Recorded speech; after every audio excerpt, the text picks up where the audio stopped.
भोपाल के central jail के बाहर इसी तरह की सूचना चस्पा की गई है। इस सूचना पर लिखा है कि ईद पर होने वाली खुली मुलाकात बंद रहेगी, लेकिन सामान्य मुलाकात जारी रहेगी। बस इसी पोस्टर के कारण कांग्रेस ने जेल प्रशासन के खिलाफ सवाल उठाए हैं। सेंट्रल जेल में बंद मुस्लिम कैदियों को इस आदेश के कारण बड़ा झटका लगा है, क्योंकि ईद के दौरान वे अपने परिवार से खुली मुलाकात नहीं कर पाएंगे। कांग्रेस सवाल उठाती है कि रक्षाबंधन जैसे त्योहार पर जेल में खुली मुलाकात हो सकती है, तो फिर ईद पर क्यों नहीं हो रही। कांग्रेस के प्रवक्ता अब्बास हाफिज ने इस पर सवाल खड़े किए। देखिए, ये बड़ा चिंता का विषय है।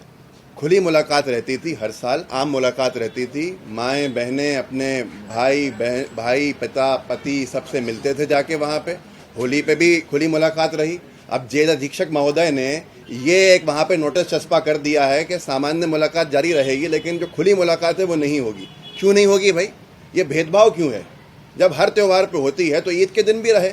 आप माहौल ख़राब करने के लिए निरंतर जो प्रयास कर रहे हैं सरकार में बैठ के जो भी लोग हैं, उन्हें सोचना चाहिए।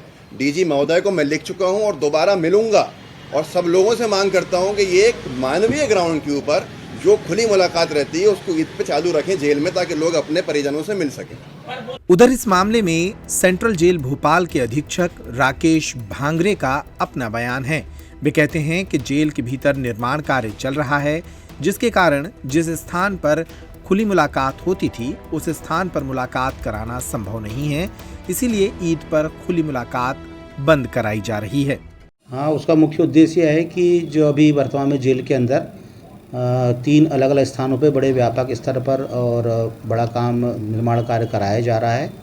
इन निर्माण कार्यों में उपयोग किए जाने वाले मटेरियल जो अस्त व्यस्त फैला हुआ है, और जहाँ पर खुली मुलाकात कराई जाती है उन स्थानों पर रेत गिट्टी सीमेंट लोहा आदि संबंधित कार्य के लिए वहाँ एकत्रित कर रखा गया है। और इन कार्यों के कारण ही सुरक्षा व्यवस्था प्रभावित ना हो, कोई घटना घटित ना हो, क्योंकि जेल के अंदर विभिन्न प्रकार की गुट के बंदी हैं। जो अलग अलग गुट के उन्हें अलग अलग स्थान पर रखा गया है। लेकिन जब खुली मुलाकात कराई जाएगी तो सभी बंदी जो 3400-3500 बंदी हैं वो जेल लाल गेट के सामने जो खुला स्थानों पर एकत्रित होते हैं। और इसी तरह 8000 से लेकर 9000 तक के उनके परिजन जो हैं उनसे मिलने के लिए वहाँ उपस्थित होते हैं। एक लंबी और बहुत बड़ी संख्या में वहाँ लोग इकट्ठे होंगे, और ऐसी स्थिति में क्या परिस्थितियाँ बनेंगी, कौन सा गुट किस गुट के विरुद्ध कोई घटना कर सकता है, इस बात का अंदेशा बना रहता है। सुरक्षा प्रभावित ना हो और कोई ऐसी घटना घटित ना हो, इसलिए इस बात को मद्देनजर रखते हुए निर्णय लिया गया था कि ईद के दिन जो खुली मुलाकात है उसे अपन बंद कर दें और मुलाकात जो है सामान्य मुलाकात की भांति दे देंगे। लेकिन इसके बावजूद भी अगर शासन से कोई निर्णय ऐसा आता है, कोई आदेश आता है कि खुली मुलाकात कराई जाए, तो उसके लिए फिर हम पृथक से व्यवस्था सुरक्षा व्यवस्था करेंगे। और हमारे पास अमला यदि कम पड़ेगा तो हम सर्किल की जो अन्य जेलें हैं, हमारी जिला जेल सब जेल, वहाँ से प्रहरियों को बुलाकर इसकी व्यवस्था कराएंगे। कुल मिलाकर जेल में खुली मुलाकात पर लगी ये रोक ईद के त्योहार के दौरान धार्मिक रंग ले रही है। कांग्रेस के प्रवक्ता अब्बास हाफिज ने कहा है कि जब सभी धर्मों के बंदियों को उनके त्योहारों पर खुली मुलाकात का अवसर मिलता है, तो मुस्लिमों के साथ ये भेदभाव सरकार क्यों कर रही है।